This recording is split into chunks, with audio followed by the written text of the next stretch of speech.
Hello and welcome champions. Today we're gonna break the game using Ash with the melee Crescendo Ronaldo Arcane, and we're gonna be on Steel Path. Let's start. Now as always, we take friendly approach explaining the new Thanos and the veterans, the synergy we're gonna be using today.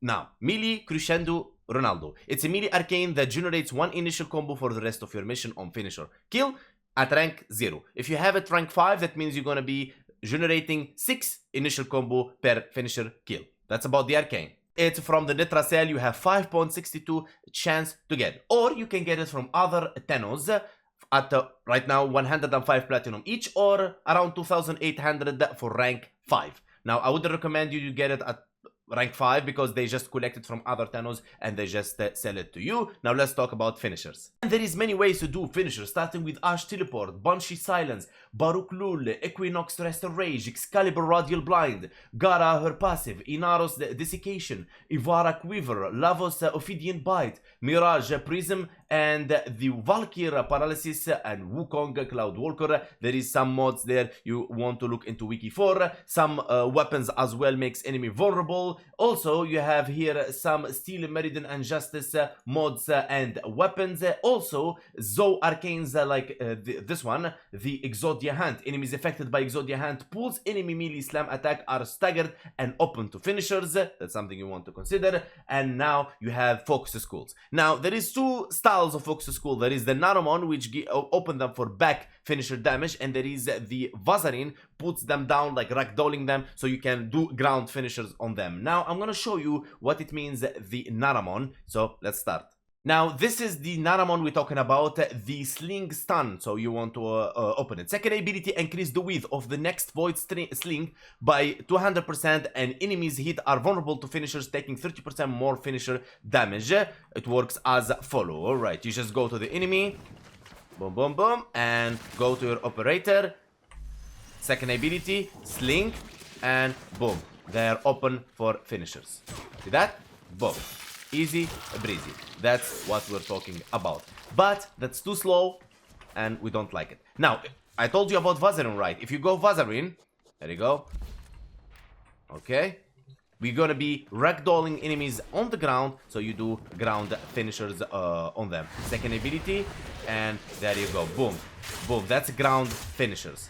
Okay, it counts as a combo as well. Alright, now, we're not gonna be using neither Naramon, neither Vazarin. Let's start with the builds. To understand the build, you need to understand the Warframe. First ability, Shuriken, launches spinning blade of pain and impaling enemies to the walls. You can have an augment for it to armor strip. A smoke screen is your invisibility. It's so bad in duration, but we fix it with arcane trickery. I will show you in the build for a second. And you have the augment for it to increase your critical chance, you and your allies. Teleport, it will make you teleport to enemies and make them vulnerable to finishers. Also, it have an augment to increase your finisher damage. Blade Storm, it will mark those enemies and send the clone to do finisher to them. And that's what we're going to be relying today on our melee Crescendo Ronaldo. Now, going for the passive, bleed effects inflicts on enemy, do 25% increased damage and last 50% longer. And now pairing this with Glaive, gonna be the deadliest. Let's go to Glaive. Now when you look at our Glaive build, you'll be like, oh wait a second, this is a slash build, okay, but what the heck these mods? Now wait a second. Blood Rush, 40% critical chance stacks with combo multiplier, and remember we're going full 12 combo multiplier for the rest of the mission. Now Gladiator Vice, okay, what is doing here? Gladiator Vice, my friend, gonna give you attack speed. The attack speed will enhance the speed of your shadows in the fourth ability.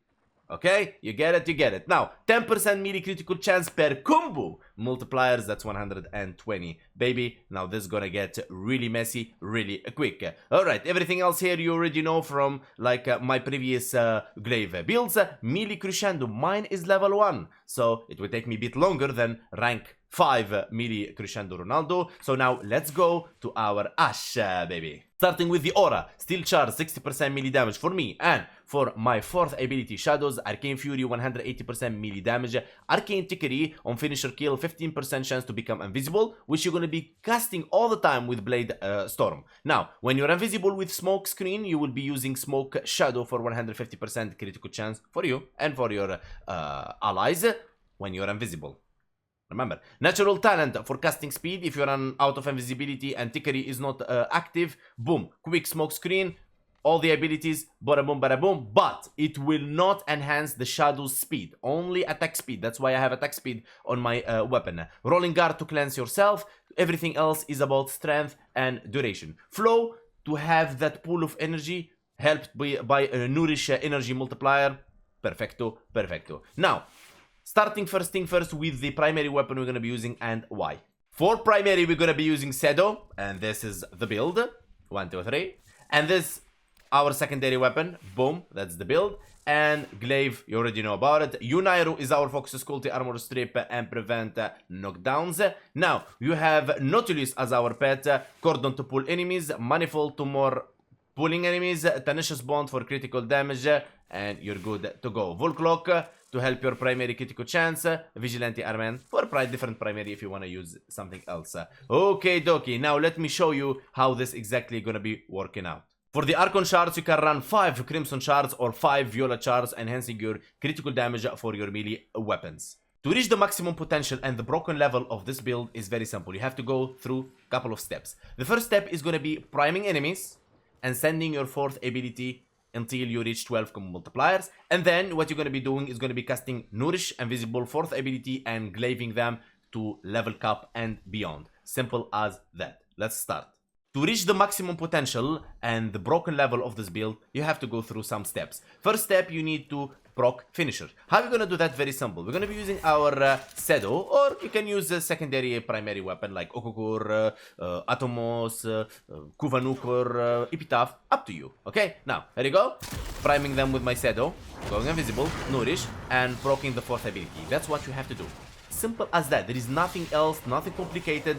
No like slinging, blinging, fringing, no, nothing. All you have to do, invisible, proc your 4th ability, and the shadows will work for you. Okay, now if you feel the life support is getting weirder or something like that, you can always boom and glaive them, no problem. Okay, keep casting your 4th ability, pop.